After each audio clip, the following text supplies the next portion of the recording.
Yesterday there were 511 new cases of COVID-19. All except one were locally acquired. 124 cases were linked, and we now have 4,697 active cases of COVID in our state. Sadly, we had been notified of the death of a woman in her 50s, and I take this opportunity to pass on all of our deep condolences and thoughts for that person's family and friends at this very sad time.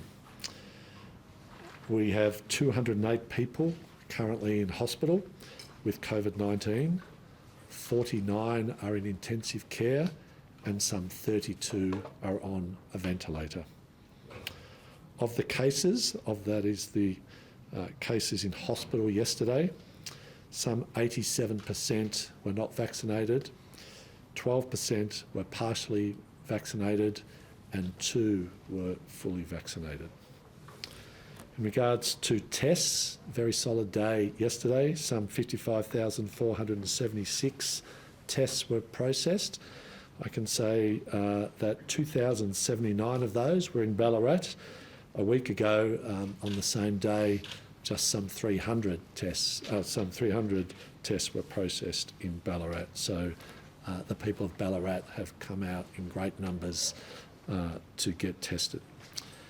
There were 43,993 vaccines delivered at our state-run hubs yesterday, another daily record for our vaccination clinics. We've now administered more than 3 million vaccines through the state-run clinics. That's a substantial figure. That's approximately about 50% of the figures overall. I do note with great enthusiasm that the GPs and other clinics are now really starting to ramp up as well.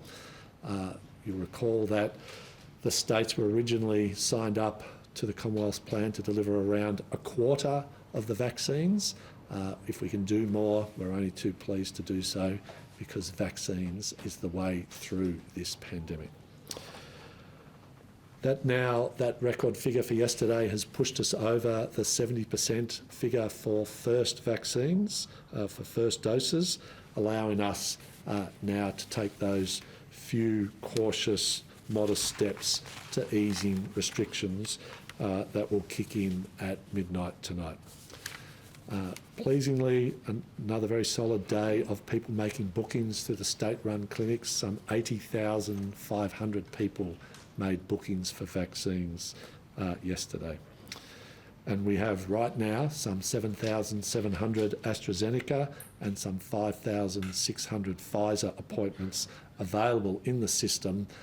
So please get online, and if you've yet to be vaccinated, do that today. In regards to the outbreak, Jerome will go into more details, but a particular focus of concern has been the steady growth in cases in both the eastern and southeastern suburbs, with 38 new cases today and some 329 active cases across that wider region. We want to make sure that everyone in those areas gets tested at the first signs of symptoms. And can I use this as an opportunity to just please call on Victorians wherever you are, but at the moment, particularly in the east and the southeast, if you show even the slightest symptoms, please come forward and get tested. It is the most important thing you can do.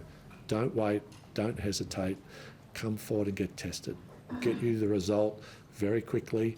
If you need financial support to wait for that test, if you need financial support for longer support, we're there.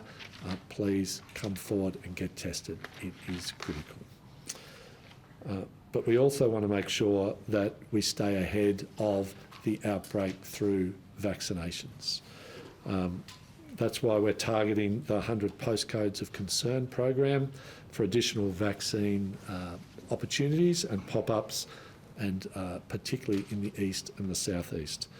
So today we are launching a new clinic at Dandenong's Palm Plaza in Dandenong, and a pop-up site at the Hallam Mosque.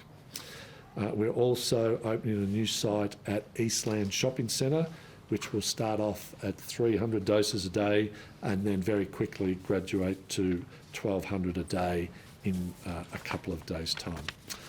I'll hand over to Jerome to take us through the geography of the outbreak, but can I just foreshadow that with the work being done for the roadmap for Sunday and managing the outbreak, both Jerome and I are due elsewhere in the not-too-distant future, but we're always here to take the questions.